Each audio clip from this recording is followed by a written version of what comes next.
policy matrix. It's just here that instead of markets you've got key customers. Each one of these blobs is an actual customer. It's the name of a customer.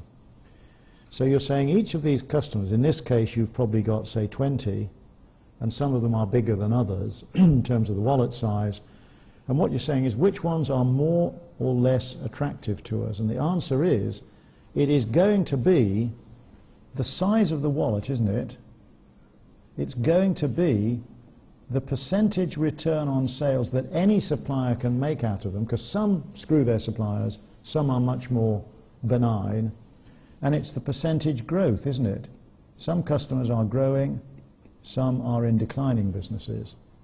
Now I think you'll agree that attractiveness means the potential for growing your profits over the next 3 years, and it's not beyond the wit of mankind to work out which of these key customers is going to offer you the best potential for growing your profits over the next 3 years. So that puts them on the vertical axis, and on the horizontal axis you're saying, have we got a good relationship with them or haven't we?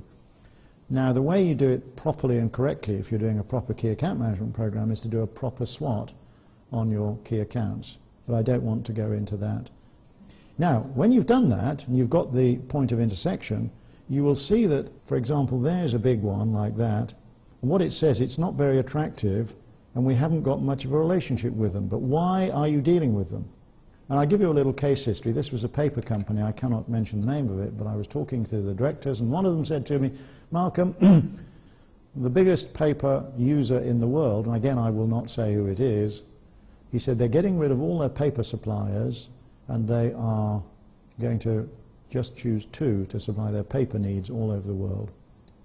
And the name, he gave me the name of the company, and I said, I know what he's going to do, this guy, he's going to choose on price, isn't he? He said, how do you know that, Malcolm? I said, because I'm a professor.